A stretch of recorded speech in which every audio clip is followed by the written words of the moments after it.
Hola, buen día. Yo soy la doctora Edna Rodríguez Linas. Vamos a ver el tema en la materia de farmacología terapéutica, obesidad.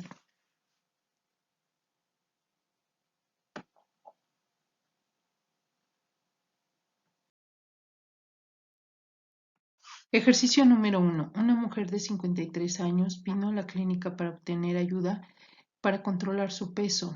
Ella ha tenido sobrepeso desde la infancia y ha seguido aumentando de peso a lo largo de su vida adulta.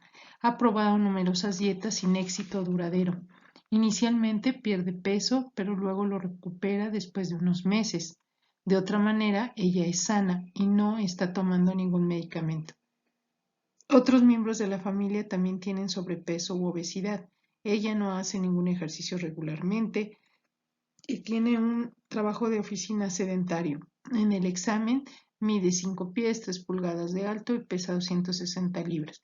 Esto lo hace ubicarla en el índice de masa corporal por arriba del 25, que se considera una cifra normal. ¿Cuál es el diagnóstico de esta paciente? Recordemos que los cambios en el peso corporal pueden ocurrir a través de la alteración de varias variables. Debemos de tomar en cuenta entonces la cantidad y el tipo de alimento que se ingiere. El control central de la saciedad es un centro importante que se debe controlar. También el control hormonal de la asimilación o almacenamiento de algunos alimentos. Y por último, la actividad física o la velocidad metabólica con la que se regula nuestros alimentos, la ingesta calórica, y entonces tendríamos que valorar el diagnóstico de esta paciente. Sabemos que la obesidad es frecuente que se utilicen de manera indistinta los términos sobrepeso u obesidad, aunque no son equivalentes, no es lo mismo. El sobrepeso se refiere a un peso por encima del rango normal y este determina por rangos de índice de masa corporal lo que tendremos que clasificar a nuestros pacientes. La obesidad se define como la presencia de exceso de grasa corporal. El índice de masa corporal sirve para distinguir de una manera práctica el sobrepeso de la obesidad. Ya sabemos que usando la fórmula tendríamos que se calcula dividiendo el peso entre la estatura al cuadrado. Así que un grado grave ya sería por arriba de los 40 kilogramos por metro cuadrado. Otro concepto importante es el de obesidad abdominal, también llamada adiposidad central, androide o tipo masculino, ya que estos pacientes tienen un riesgo elevado de enfermedades cardiovasculares como la diabetes mellitus, hipertensión o algún tipo de cáncer. La grasa abdominal puede medirse clínicamente determinando la circunferencia de la cintura de nuestros pacientes. Sabemos que debe de ser menor a 102 centímetros en hombres y menor a 88 en mujeres que ya se consideran como alto riesgo. Entonces tendría que ser la medida óptima menos de 90 centímetros en hombres y menos de 80 centímetros en mujeres.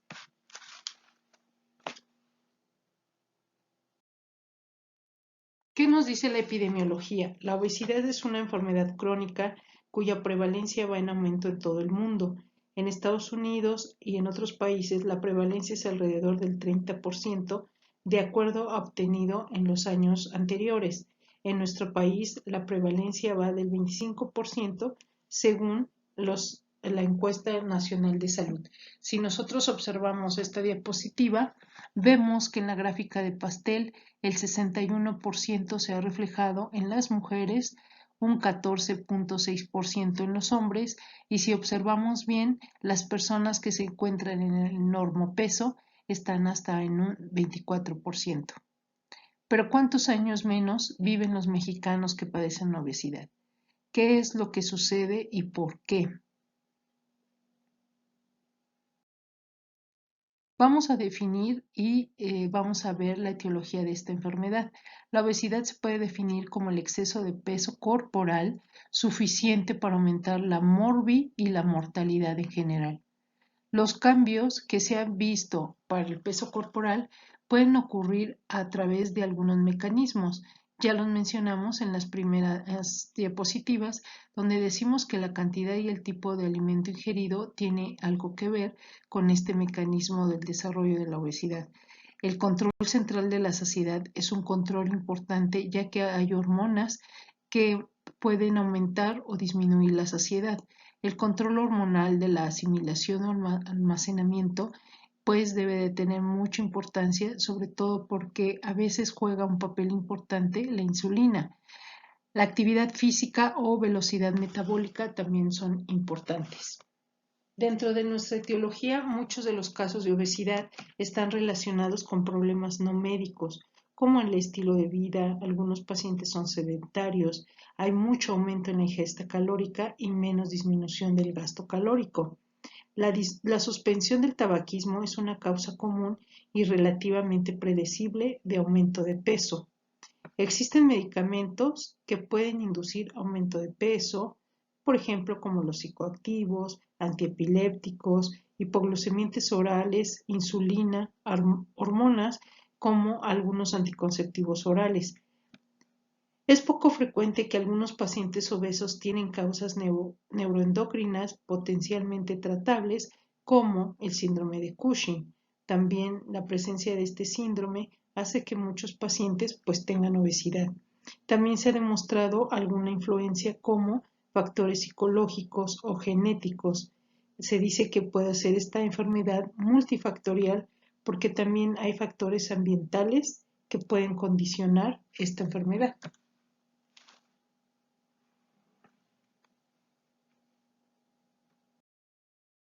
Fisiopatología. Dentro de la fisiopatología de la obesidad tenemos el reconocimiento de que la obesidad va a desempeñar un papel muy importante en que la enfermedad desempeña un papel importante dentro de su misma fisiopatología. Hay estudios que dicen dentro de la epidemiología que identifican a la obesidad como un factor de riesgo sin proporcionar una idea del mecanismo de riesgo. No hay un solo mecanismo o una sola causa que pudiera desencadenar esta enfermedad, ya que se dice que es multifactorial. Pero vamos a ver una de las razones por las que pues, se puede presentar esta enfermedad. Hay síndromes que resaltan la importancia de los sistemas reguladores hipotalámicos antes mencionados para el control del peso corporal. Se puede ver que diversas mutaciones en la leptina o en el receptor de la leptina, en ambos casos resulta en la falta de un efecto suficiente de la leptina sobre el hipotálamo. Se ha descrito como una causa de obesidad en roedores, por ejemplo, cuando se hacían experimento. Lo más sorprendente es que en casos de deficiencia de leptina, la terapia de reemplazo de la leptina lleva a la normalización completa del peso corporal. Quiere decir que esta hormona se sabe que pudiera intervenir en este tipo de situaciones metabólicas. La obesidad parece ser el resultado de múltiples mecanismos y muchos estudios han establecido un desequilibrio en los sistemas hipotalámico, endocrino y cerebral con intestinal. ¿Qué es la leptina? Podemos ver en la imagen el mecanismo de acción de la leptina. Tengo aquí mi tejido adiposo y tengo lipoproteínas plasmáticas. Tengo una hormona que emigra desde el tejido adiposo y va hacia el vaso sanguíneo. Este mecanismo se dice que esta leptina informa sobre las reservas del tejido adiposo a nivel neurológico, a nivel del tejido cerebral, pero también se ve que se desecha metabólicamente a través del riñón.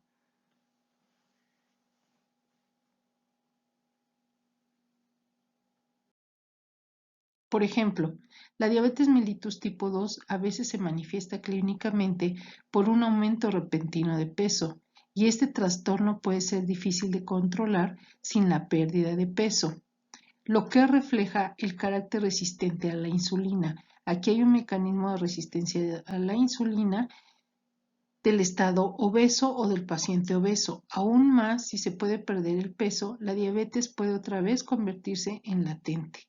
Esto es algo muy interesante porque quiere decir que el vigilar, cuidar a nuestros pacientes, sobre todo la obesidad y el sobrepeso, podrían ayudar a prevenir la aparición de esta enfermedad, aunado con la dieta y el ejercicio. En tales casos, la obesidad parece ser claramente un factor etiológico en el desarrollo de la diabetes mellitus.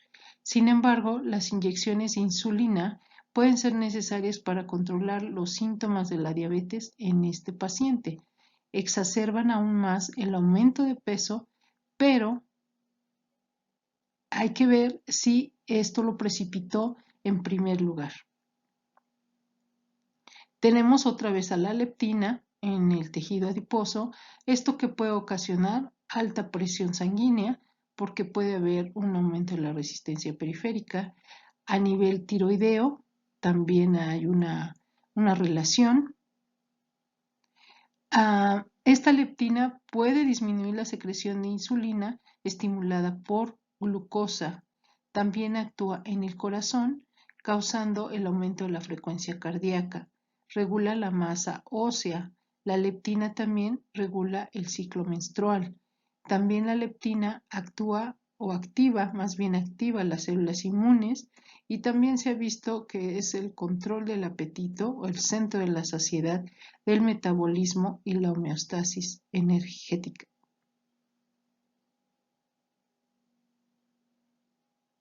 Entonces, si vemos, la leptina juega un papel muy importante no solamente en un órgano, en varios. ¿Cuál tipo de obesidad se puede controlar entonces? El número de células grasas en el cuerpo probablemente establece durante la infancia que se cree una hipótesis que la obesidad que aparece durante la edad adulta se debe a un aumento de las células grasas individuales, que a esto se le llama hipertrofia, en lugar de un aumento en el número de células de grasa, que se llamará esto hiperplasia. En el caso del adulto es una hipertrofia y en el caso del niño es una hiperplasia. La obesidad debido a la hipertrofia de las células grasas parece mucho más fácil de controlar que la obesidad causada por la hiperplasia. Quiere decir que es importante detener la obesidad en los niños porque a futuro sería una obesidad difícil de controlar. Quizás las señales de retroalimentación en respuesta al grado de hipertrofia de las células, sobre todo grasas, son importantes para el hipostato hipotalámico a nivel del hipotálamo. Ahora parece que de donde se deposita la grasa es más importante que qué cantidad se deposita, es más bien dónde se deposita. Por lo tanto, la llamada obesidad visceral o central, que en la distribución del flujo sanguíneo drena en la vena porta, parece mucho más importante como un factor de riesgo para la morbimortalidad relacionada con la obesidad que la llamada subcutánea o también ginecoide o grasa periférica. Parece que la grasa visceral es más sensible a las catecolaminas y menos sensible a la insulina, por lo que es un marcador de resistencia a la insulina, y esto lo debemos de tomar en cuenta pues más adelante para un manejo terapéutico.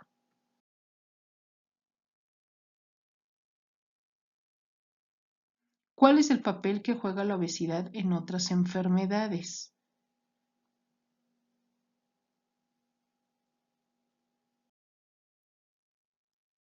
Aquí podemos ver el centro, en este mapa, el centro de la enfermedad que estamos hablando, la obesidad.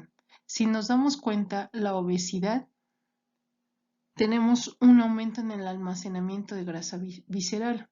¿Pero qué causa esto? La obesidad tenemos que puede causar hipertensión, enfermedad de la arteria coronaria, problemas en cálculos biliares, problemas para desarrollar cáncer y problemas para diabetes mellitus. Si nos damos cuenta en este esquema, tenemos arriba la hiperinsulinemia.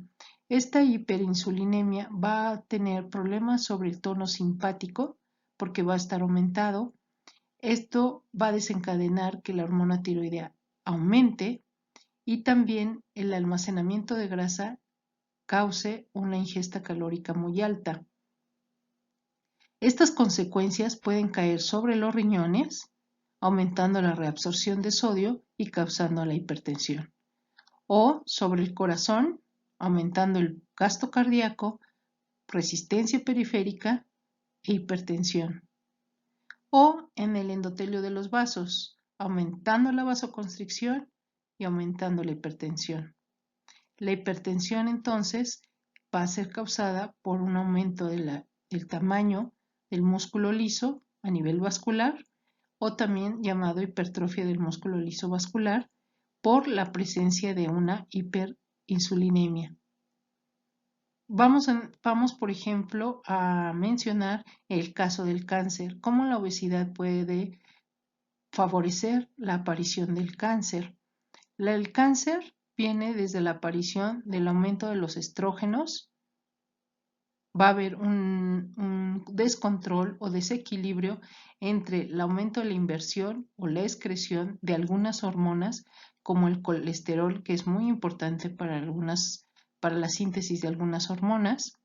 Y entonces es probable que aquí haya dos pasos: que se formen cálculos biliares, porque disminuye la contracción de la vesícula biliar, o se forme el cáncer por la aparición del aumento de algunos carcinógenos, sobre todo dietéticos.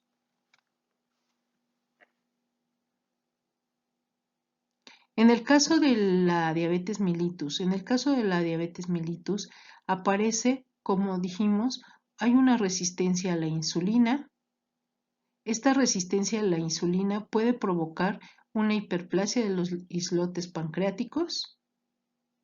Hay una falla del islote con el tiempo, y en un tiempo de evolución, entonces el paciente tendrá diabetes mellitus.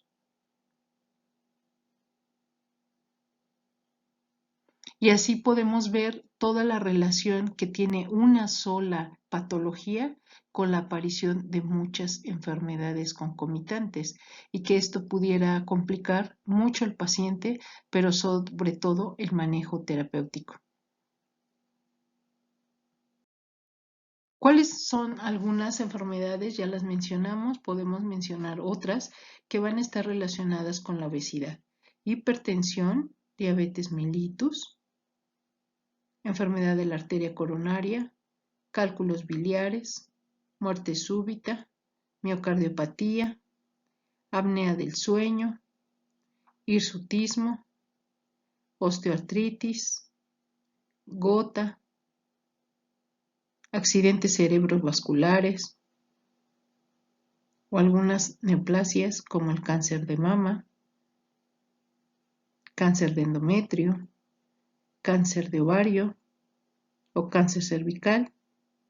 En el caso de los hombres, es muy probable el cáncer prostático y el cáncer colorectal. Vamos a ver algunas alternativas que se manejan como tratamiento farmacológico de la obesidad.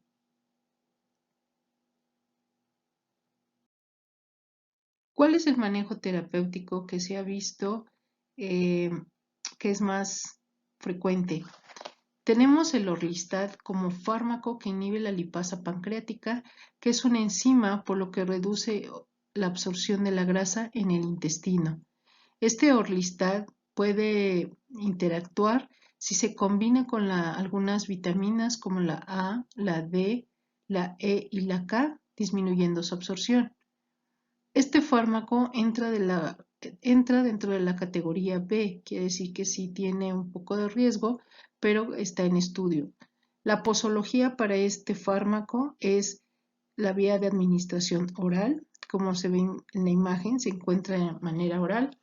Puede ser hasta 120 miligramos por día o 60 miligramos de inicio. Aquí tendría que ser manejado el paciente con una dieta hipocalórica,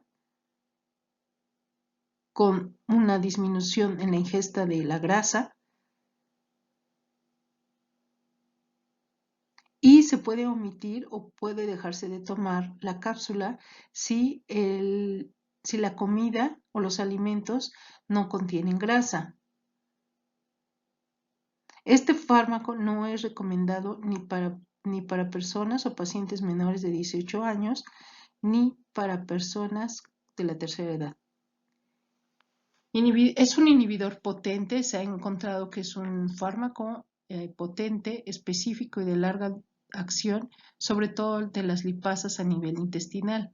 Este va a actuar sobre todo específicamente en el lumen del estómago y del intestino delgado mediante la formación de enlaces covalentes en el sitio activo de las lipasas gástrica y pancreática. Por lo tanto, el fármaco entra y la enzima es inactivada, por lo que no hidroliza las grasas. Es importante mencionarle al paciente pues que el único efecto adverso que pudiera ser molesto para él pues era la defecación intermitente. Las indicaciones terapéuticas más bien específicas de este fármaco pues es con una dieta hipocalórica, es tratamiento para la obesidad, sobre todo pacientes que tienen más de 30 como índice de masa corporal. Factores asociados. Se puede interrumpir o suspender este fármaco después de las 12 semanas y vigilar al paciente qué tanto porcentaje está perdiendo, ya sea por semana o por mes. Está contraindicado si presenta el paciente hipersensibilidad, síndrome de mala absorción, colestasis o lactancia. Algunas reacciones adversas para este fármaco pues va a ser la cefalea, infección de vías urinarias y vías respiratorias. Puede haber también dolor, molestia a nivel gastrointestinal, distensión, meteorismo, manchas, sobre todo oleosas en el recto. Pudiera haber atorrea, incontinencia fecal, urgencia, heces blandas o líquidas, aumento la defecación, por lo que se le debe de advertir al paciente. Sibutramina. La sibutramina es otro fármaco que se puede utilizar. Se utilizaba más bien para tratar la obesidad. Este fármaco actúa como un inhibidor de la recaptación de serotonina, principalmente norepinefrina y dopamina, a nivel de la hendidura sináptica. Su posología va a ser una vía de administración también oral, 10 miligramos por día, con suficiente líquido. Si pierden menos de 2 kilos en 4 semanas, hay que incrementar hasta 15 miligramos, que es las presentaciones farmacéuticas que se presentan en esta diapositiva. La sibutramina también puede ocasionar náusea, disfunción sexual, hipertensión, arritmias. Básicamente, sus indicaciones sería como terapia complementaria de un programa ya integral para tratar a las personas con obesidad. Pacientes con sobrepeso por arriba de los 28 también pueden ser candidatos a este tratamiento. Lo único es que fue retirado por la Asociación Estadounidense de Drogas porque llegaron a presentar a algunos pacientes datos de riesgo vascular, por lo que fue retirado del mercado. Algunas reacciones que se vieron que causaba este tratamiento pues era estreñimiento, sequedad de boca, insomnio, taquicardia, porque no olvidemos que este fármaco actuaba a nivel de los neurotransmisores y entonces pues causaba sobre todo efectos adversos del simpático. Tenemos otra opción terapéutica que es el Masindol. Ya entra dentro de la categoría de las anfetaminas, se considera como un anorexigénico. Sus indicaciones terapéuticas van a ser más bien tratamiento de la obesidad exógena como coadyuvante a corto plazo de un programa de reducción de peso basado principalmente en la restricción de calorías. Quiere decir que una dieta más balanceada, más estricta, pero al paciente se le vigilaba más. Aquí la posología era simplemente una sola cápsula, una vez al día, después del desayuno, y eso sería la primera fase del tratamiento en la primera semana. Posteriormente, si se toleraba bien, se podía subir hasta otra cápsula después de la comida. Se tenía que ajustar las dosis a veces porque los pacientes sí presentaban algunas reacciones poco tolerables y entonces ya se podía ir disminuyendo otra vez la dosis hasta que el paciente completara por lo menos 3 meses de tratamiento. Algunas contraindicaciones estaban como el glaucoma, insuficiencia cardíaca, hipertensión arterial, pacientes que padecían hipertensión no se puede dar, hipersensibilidad, estados de agitación y pacientes con antecedente de abuso. A cualquier otro medicamento como anfetaminas de otro tipo o benzodiazepinas. Con esto hay que tener cuidado porque muchos pacientes no podrían tomar este tipo de medicamentos, sobre todo los que tenían tratamiento bajo, por ejemplo, con alguna catecolamina. Entonces sí tendría que valorarse. Los requerimientos de insulina en pacientes diabéticos podrían ser alterados también con el uso del Masindol y entonces habría que valorar pues más que nada el régimen dietético. A un paciente diabético se le puede restringir varios alimentos, pero ¿qué pasa también con el control del peso? Entonces habría que valorar si se restringe la dieta, si se va a dar este tipo de fármacos. En el caso de los inhibidores de la MAO, hay riesgo de una crisis hipertensiva totalmente absoluto que no se puede dar en pacientes con hipertensión, aunque estuvieran con la patología de sobrepeso u obesidad. Algunas reacciones adversas pues son la sequedad de boca, la taquicardia, el nerviosismo e insomnio en las primeras semanas, por lo que habría que valorar a los pacientes qué porcentaje de pérdida se requiere para considerar el uso de estos fármacos.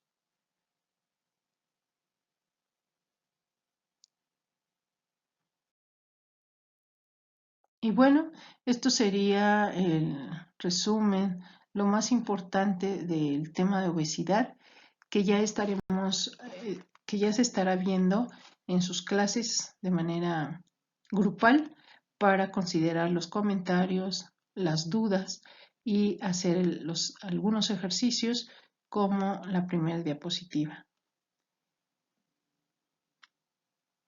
Esto sería todo y gracias por su atención.